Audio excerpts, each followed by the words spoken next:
ಶ್ರೀ ಗಣಪತಿ ಶಾರದಾ ಗುರುಭ್ಯೋ ನಮಃ. ವಸುದೇವ ಸುತಂ ದೇವಂ ಕಂಸಚಾಣೂರಮರ್ದನಂ ದೇವಕಿ ಪರಮಾನಂದಂ ಕೃಷ್ಣಂ ವಂದೇ ಜಗದ್ಗುರುಂ.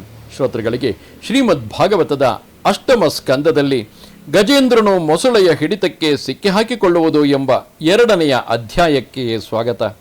ಪರೀಕ್ಷಿದ್ರಾಜನ ಪ್ರಾರ್ಥನೆಯಂತೆ ಆತನಿಗೆ ಗಜೇಂದ್ರ ಮೋಕ್ಷದ ಉಪಾಖ್ಯಾನವನ್ನು ಹೇಳತೊಡಗುತ್ತಾ ಶ್ರೀ ಶುಕಮಹಾಮುನಿಗಳು ಆತನಿಗೆ ಹೇಳಿದರು.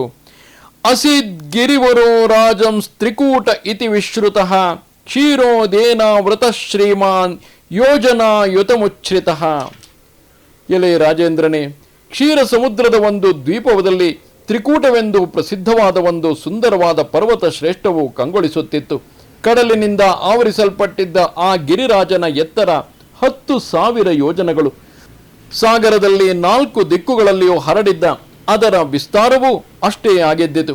ಅದಕ್ಕೆ ಬೆಳ್ಳಿ, ಕಬ್ಬಿಣ ಮತ್ತು ಚಿನ್ನದ 3 ಶಿಖರಗಳಿದ್ದು ಅವುಗಳ ಕಾಂತಿಯು ಸಮುದ್ರವನ್ನು, ದಿಕ್ಕುಗಳನ್ನು, ಆಕಾಶವನ್ನು ಬೆಳಗಿಸುತ್ತಿತ್ತು.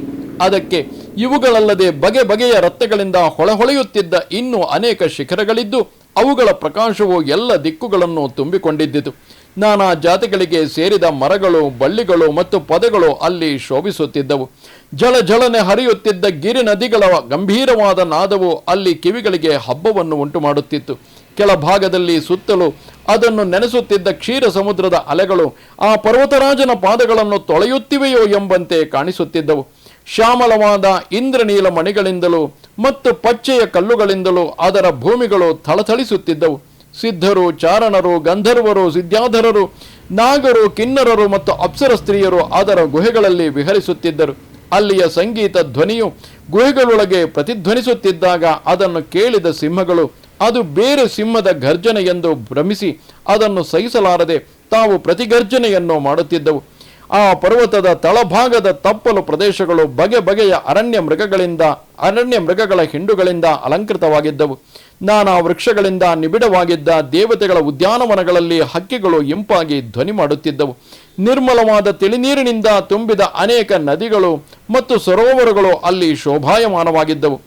ಆ ನದಿ ಸರೋವರಗಳ ನೀರಿನಿಂದ ಮೇಲೆದ್ದ ಮರಗಳು, ತೀರದ ಮರಗಳು ರತ್ನಮಯವಾಗಿದ್ದವು.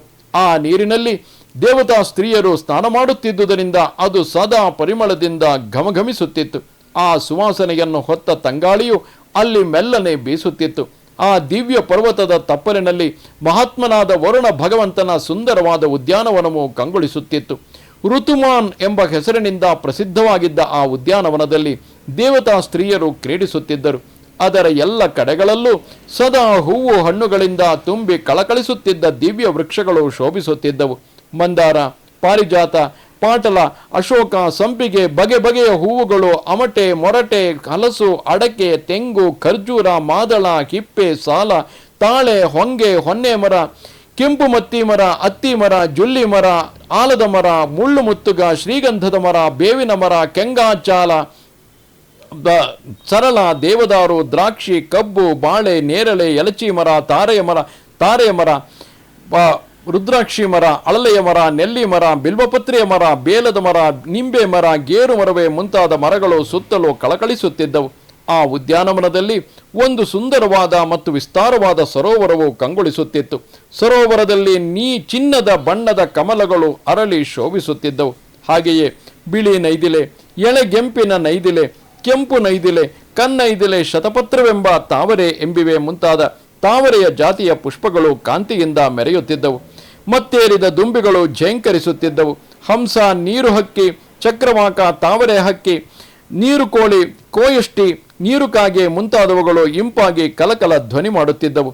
ಮೀನು, ಆಮೆ ಮುಂತಾದ ಜಲಚರ ಪ್ರಾಣಿಗಳು ಓಡಾಡುವಾಗ ತಾವರೆ ಹೂಗಳು ಅಲುಗುತ್ತಾ ನೀರಿನಲ್ಲಿ ಪರಾಗವನ್ನು ಚೆಲ್ಲುತ್ತಿದ್ದವು. ಈಚಲ ಮರ, ಬೆತ್ತದ ಮರ, ಜೋಂಡುಗಳು, ನೀರು ಕಾರಂಜಿ ಮರ, ಹಬ್ಬೆ ಗಿಡ ಮುಂತಾದವು ಅದರ ಸುತ್ತಲೂ ಕಂಗೊಳಿಸುತ್ತಿದ್ದವು. ಆ ಉದ್ಯಾನವನವು ಮಾಘದ ಮೊಲ್ಲೆ, ಮುಳ್ಳು ಗೋರಂಟಿ, ಅಶೋಕ ವೃಕ್ಷ, ಬಾಗೆ, ಬೆಟ್ಟದ ಮಲ್ಲಿಗೆ, ಹಿಪ್ಪೆ, ಕುಬ್ಜಕ, ಸ್ವರ್ಣಯೋಧಿ, ನಾಗ, ಪುನ್ನಾಗ, ಜಾಜಿ, ಮಲ್ಲಿಗೆ, ಶತಪತ್ರ ಕಮಲ, ಮಾಧವಿ ಮತ್ತು ಚಾಲಕ ಎಂಬಿವೆ ಮುಂತಾದ ಎಲ್ಲ ಋತುಗಳಲ್ಲಿಯೂ ಅರಳುವ ಹೂವುಗಳಿಂದ ತುಂಬಿದ ಸೊಂಪಾದ ಹೂಮರಗಳಿಂದ ಕಣ್ಮನಗಳಿಗೆ ಹಬ್ಬವನ್ನುಂಟು ಮಾಡುತ್ತಿತ್ತು. ಆ ತ್ರಿಕೂಟ ಪರ್ವತದ ಘೋರ ಅರಣ್ಯದಲ್ಲಿ ಹಲವಾರು ಆನೆಗಳೊಡನೆ ಸಲಗವೊಂದು ವಾಸವಾಗಿದ್ದಿತು. ಅದು ದೊಡ್ಡ ದೊಡ್ಡ ಶಕ್ತಿಶಾಲಿ ಆನೆಗಳಿಗೆಲ್ಲ ನಾಯಕನಾಗಿತ್ತು. ಒಂದು ದಿನ ಅದು ತನ್ನ ಸಂಗಾತಿಗಳಾದ ಹೆಣ್ಣಾನೆಗಳೊಡನೆ ಕೂಡಿಕೊಂಡು ಅರಣ್ಯದಲ್ಲಿದ್ದ ಮುಳ್ಳುಗಳಿಂದ ಕೂಡಿದ್ದ ಹೆಬ್ಬಿದಿರುಗಳನ್ನು, ಕಿರು ಬಿದಿರುಗಳನ್ನು, ಬೆತ್ತಗಳಿಂದ ಕೂಡಿರುವ ದೊಡ್ಡ ದೊಡ್ಡ ಪದರುಗಳನ್ನು ಧ್ವಂಸ ಮಾಡುತ್ತಾ ಸಂಚರಿಸುತ್ತಿದ್ದಿತು. ಸಿಂಹ, ಆನೆ, ಹುಲಿ, ವಿಷ ಜಂತುಗಳು, ಖಡ್ಗ ಮೃಗಗಳು, ದೊಡ್ಡ ದೊಡ್ಡ ಸರ್ಪಗಳು, ಗೌರ ಮೃಗಗಳು, ಕೃಷ್ಣ ಸಾರಗಗಳು, ಶರಭಗಳು, ಚಮರಿ ಮೃಗಗಳು, ಇನ್ನೂ ಅನೇಕ ದುಷ್ಟ ಮೃಗಗಳು ಈ ಸಲಗದ ವಾಸನೆಯನ್ನು ಅಘ್ರಾಣಿಸಿದೊಡನೆಯೇ ಓಡಿಬಿಡುತ್ತಿದ್ದವು. ತೋಳಗಳು, ಕಾಡು ಹಂದಿಗಳು, ಕಾಡು ಕೋಣಗಳು, ಕರಡಿಗಳು, ಮುಳ್ಳು ಹಂದಿಗಳು, ಗೋಪುಚ್ಚಗಳು, ನಾಯಿಗಳು, ಕೋತಿಗಳು, ಹುಲ್ಲೆಗಳು, ಮೊಲಗಳು ಇವೇ ಮೊದಲಾದ ದುರ್ಬಲ ಜಂತುಗಳು ಗಜರಾಜನ ಕೃಪೆಯಿಂದ ಅದರ ಸಂಚಾರವಿಲ್ಲದ ಕಡೆಯಲ್ಲಿ ಮತ್ತಾವ ಘಾತುಕ ಪ್ರಾಣಿಗಳ ಕಾಟವೂ ಇಲ್ಲದೆ ನಿರ್ಭಯವಾಗಿ ಸಂಚರಿಸುತ್ತಿದ್ದವು. ಬಿಸಿಲಿನ ಬೇಗೆಯಿಂದ ಪರಿತಪಿಸುತ್ತಿದ್ದ ಅಂತಹ ಗಜರಾಜನನ್ನು ಮದೋದಕವನ್ನು ಸುರಿಸುತ್ತಿದ್ದ ಗಂಡಾನೆಗಳು, ಹೆಣ್ಣಾನೆಗಳು, ಮರಿಯಾನೆಗಳು ಅನುಸರಿಸಿ ಹೋಗುತ್ತಿದ್ದವು.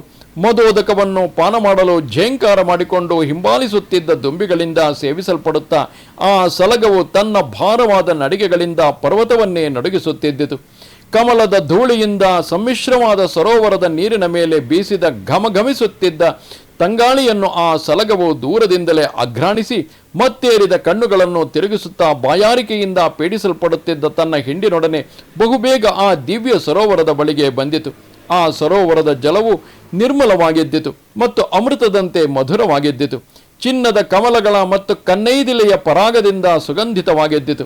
ಅಂತಹ ದಿವ್ಯ ಸರೋವರದಲ್ಲಿಳಿದು ನಾಯಕ ಸಲಗವು ತನ್ನ ಸೊಂಡಿಲಿನಿಂದ ನೀರನ್ನೆತ್ತಿ ಯಥೇಚ್ಛವಾಗಿ ಕುಡಿಯಿತು. ಬಳಿಕ ತನ್ನ ಆ ಸೊಂಡಿಲಿನಿಂದಲೇ ನೀರನ್ನೆತ್ತಿ ಯಥೇಚ್ಛವಾಗಿ ಮೈಮೇಲೆ ಸುರಿದುಕೊಂಡು ತನಗಾಗಿದ್ದ ದಣಿವನ್ನು ಹೋಗಲಾಡಿಸಿಕೊಂಡಿತು. ಅನಂತರ ದಯಾಳುವಾದ ಆ ಸಲಗವು ಗೃಹಸ್ಥ ಪುರುಷನಂತೆ ತನ್ನ ಸೊಂಡಿಲಿನಿಂದ ನೀರನ್ನೆತ್ತಿ ಇತರ ಎಲ್ಲ ಗಂಡಾನೆಗಳಿಗೂ, ಹೆಣ್ಣಾನೆಗಳಿಗೂ, ಮರಿಗಳಿಗೂ ನೀರು ಕುಡಿಸಿತು. ಸೊಂಡಿಲಿನಿಂದ ಬೀಳುತ್ತಿದ್ದ ನೀರಿನ ತುಂತುರುಗಳಿಂದ ಎಲ್ಲ ಆನೆಗಳಿಗೂ ಸ್ನಾನ ಮಾಡಿಸಿತು. ಆದರೆ ವಿವೇಕ ಶೂನ್ಯವಾಗಿದ್ದ ಆ ಸಲಗಕ್ಕೆ ದೈವ ಮಾಯೆಯಿಂದ ಮರುಕ್ಷಣದಲ್ಲಿಯೇ ಕಷ್ಟವು ಪ್ರಾಪ್ತವಾಗಲಿದೆ ಎಂಬ ವಿಷಯವು ಮಾತ್ರ ತಿಳಿಯಲಿಲ್ಲ. ಪರೀಕ್ಷಿತ, ಗಜೇಂದ್ರನು ಹೀಗೆ ತನ್ನ ಅನುಯಾಯಿಗಳೊಡನೆ ಜಲಕ್ರೀಡೆಯಾಡುತ್ತಿರಲು ದೈವ ಪ್ರೇರಿತವಾದ, ಬಲಿಷ್ಠವಾದ ಮತ್ತು ಆನೆಗಳ ತುಳಿತದಿಂದ ಬಹಳವಾಗಿ ಕೋಪಗೊಂಡಿದ್ದ ಮೊಸಳೆಯೊಂದು ಗಜೇಂದ್ರನ ಕಾಲನ್ನು ಬಲವಾಗಿ ಹಿಡಿದು ಬಿಟ್ಟಿತು. ದೈವೇಚ್ಛೆಯಂತೆ ಆಕಸ್ಮಿಕವಾಗಿ ವ್ಯಸನಕ್ಕೀಡಾದ ಬಲಿಷ್ಠನಾದ ಗಜೇಂದ್ರನು ತನ್ನ ಬಲಕ್ಕನುಗುಣವಾಗಿ ಬಲವನ್ನು ಪ್ರಯೋಗಿಸುತ್ತಾ ಆ ಮೊಸಳೆಯಿಂದ ಬಿಡಿಸಿಕೊಳ್ಳಲು ಬಹಳವಾಗಿ ಪ್ರಯತ್ನಿಸಿದನು. ಬಲಿಷ್ಠವಾದ ಮೊಸಳೆಯಿಂದ ಸೆಳೆಯಲ್ಪಡುತ್ತಿದ್ದು ಸಂಕಟಕ್ಕೊಳಗಾಗಿದ್ದ ಯೂಥಪತಿಯಾದ ಗಜೇಂದ್ರನನ್ನು ಕಂಡು ಹೆಣ್ಣಾನೆಗಳು ಮತ್ತು ಇತರ ಗಂಡಾನೆಗಳು ದುರ್ಬಲವಾದ ಮನಸ್ಸಿನಿಂದ ಕೂಡಿ ಆರ್ತನಾದ ಮಾಡಿದವು. ಬಲವಾಗಿದ್ದ ಇತರ ಆನೆಗಳಿಂದಲೂ ಗಜಪತಿಯನ್ನು ಬಿಡಿಸಿಕೊಳ್ಳಲು ಸಾಧ್ಯವಾಗಲಿಲ್ಲ. ಗಜೇಂದ್ರ ಮತ್ತು ನಕ್ರ ಅಂದರೆ ಮೊಸಳೆ ಇವೆರಡು ತಮ್ಮ ತಮ್ಮ ಶಕ್ತಿಯನ್ನು ಪೂರ್ಣವಾಗಿ ಬಳಸಿ ಸೆಣಸಾಡುತ್ತಿದ್ದವು. ಒಮ್ಮೆ ಗಜೇಂದ್ರನು ಮೊಸಳೆಯ ಸಮೇತವಾಗಿ ಕಾಲನ್ನು ಹೊರತರುತ್ತಿದ್ದನು. ಮರುಕ್ಷಣದಲ್ಲಿಯೇ ಮೊಸಳೆಯು ಗಜೇಂದ್ರನ ಕಾಲನ್ನು ದರದರನೆ ಸರೋವರದೊಳಗೆ ಸೆಳೆದುಕೊಂಡು ಹೋಗುತ್ತಿದ್ದಿತು. ಹೀಗೆಯೇ ಗಜೇಂದ್ರ ನಕ್ರಗಳೆರಡು 1000 ವರ್ಷಗಳವರೆಗೆ ಸೆಣಸಾಡುತ್ತಲೇ ಇದ್ದವು. ಮಹಾಬಲಿಷ್ಠರಾಗಿದ್ದ ಗಜ ನಕ್ರಗಳ ಇಷ್ಟೊಂದು ದೀರ್ಘವಾದ ಸೆಣಸಾಟವನ್ನು ನೋಡಿ ದೇವತೆಗಳಿಗೂ ಅಚ್ಚರಿಯಾಯಿತು. ಕ್ಷಣ ಕ್ಷಣಕ್ಕೂ ಮೊಸಳೆಯು ಗಜೇಂದ್ರನ ಕಾಲು ಹಿಡಿದು ಸೆಳೆಯುತ್ತಿದ್ದುದರಿಂದ ಆನೆಯ ಶರೀರವು ಶಿಥಿಲವಾಯಿತು. ಮನೋಬಲವೂ ಇರಲಿಲ್ಲ. ಆ ಸಮಯದಲ್ಲಿ ಅದಕ್ಕೆ ಹೆಚ್ಚು ಬಲವೂ ಇರಲಿಲ್ಲ, ಉತ್ಸಾಹವೂ ಇರಲಿಲ್ಲ. 1000 ವರ್ಷಗಳ ಕಾದಾಟದಿಂದ ಆನೆಯ ಬಲವೆಲ್ಲವೂ ಉಡುಗಿ ಹೋಗಿದ್ದಿತು. ಅದಕ್ಕೆ ಪ್ರತಿಯಾಗಿ ನೀರಿನಲ್ಲಿದ್ದ ಮೊಸಳೆಯ ಶಕ್ತಿ ಮತ್ತು ಉತ್ಸಾಹಗಳು ಅಧಿಕಗೊಂಡವು. ಮೊಸಳೆಯು ಗಜರಾಜನು ಬಳಲಿರುವುದನ್ನು ಮನಗಂಡು ಅತ್ಯಂತ ಉತ್ಸಾಹದಿಂದ ತನ್ನ ಶಕ್ತಿಯೆಲ್ಲವನ್ನು ಪ್ರಯೋಗಿಸಿ ಗಜೇಂದ್ರನನ್ನು ನೀರಿನೊಳಗೆ ಸೆಳೆಯತೊಡಗಿತು.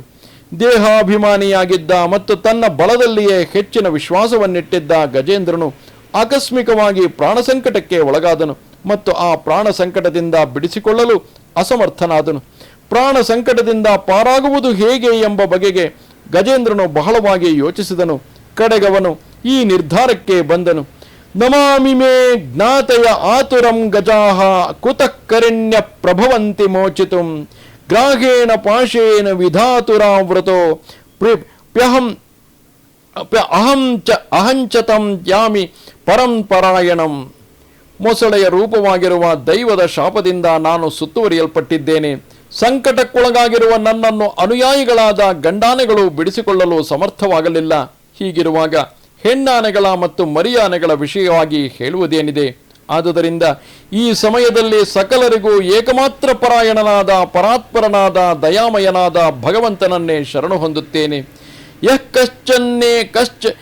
ಕಶ್ಚನೇಶೋ ಬಲಿನೋಂತಕೋರಗ ಪ್ರಚಂಡ ವೇಗಾದಭಿಧಾವತೋ ಭೃಶಂ ಭೀತಂ ಪ್ರಪನ್ನಂ ಪರಿಪಾತಿ ಯದ್ಭಯಾನ್ ಮೃತ್ಯು ಪ್ರಧಾವತ್ಯರಣಂ ತಮೀಮಹಿ. ಕಾಲ ಅಥವಾ ಮೃತ್ಯು ಎಂಬುವನು ಮಹಾಬಲಿಷ್ಠನು. ಸರ್ಪದಂತೆ ಅವನು ಪ್ರಚಂಡ ವೇಗದಿಂದ ಎಲ್ಲರನ್ನೂ ನುಂಗಿ ಹಾಕಲು ಓಡುತ್ತಿರುತ್ತಾನೆ. ಇಂತಹ ಕಾಲನಿಂದ ಭಯಗೊಂಡ ಯಾವನಾದರೂ ಭಗವಂತನಿಗೆ ಶರಣಾದಲ್ಲಿ ಪ್ರಪನ್ನನಾದ ಆ ಭಕ್ತನನ್ನು ನಿಶ್ಚಯವಾಗಿಯೂ ದಯಾಮಯನಾದ ಭಗವಂತನು ಮೃತ್ಯುವಿನಿಂದ ಮುಕ್ತಿಗೊಳಿಸುತ್ತಾನೆ. ಭಗವಂತನಿಗೆ ಹೆದರಿ ಮೃತ್ಯುವೇ ಓಡಿ ಹೋಗುತ್ತದೆ.